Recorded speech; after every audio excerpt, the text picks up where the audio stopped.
Diba? Good morning. Enjoy lang tayo, guys. Good vibes lang.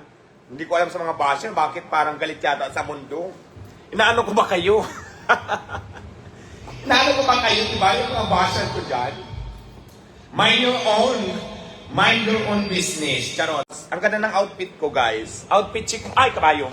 Outfit check. O, screenshot na, guys. Maghilamos na ako.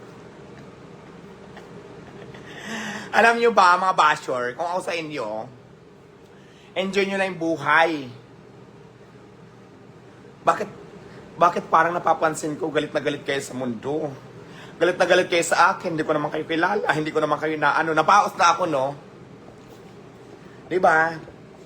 Enjoy your life to the fullest. Huwag nyo ako intindihin. Okay lang po ako, nasa mabuti akong kalagayan. Ligawan nyo muna ako kasi wala pa akong jowa. Kailangan siyempre, bago niya akong jowain, ligawan niya muna ako, di ba? Hindi naman pwedeng jowa agad kasi hindi maganda sa health. Charot! Kasi paano sila magkakaroon ng biyaya? Mga inggitira sila. Wala na silang ginawa kundi magdasal na bumagsak ang kapwa. Huwag. Kasi pag ganyan ang nasa isip nyo, walang blessings na mangyayari sa inyo. Sabi nga nila, ang ibinababa ay itinataas ng Diyos.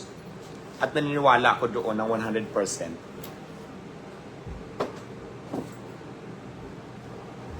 Sabi ko nga sa inyo, pag tinaas ka ng Diyos at binaba ka ng tao, malabo mangyari yon.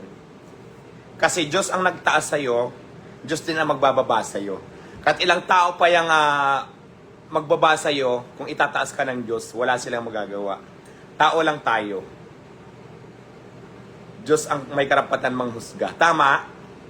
Once again, my name is Diwata Paris at nagsasabing, maiksi lang ang buhay, kaya enjoy mo lang ang iyong buhay. Mabuhay and God bless po sa ating lahat. Bye-bye. I love you.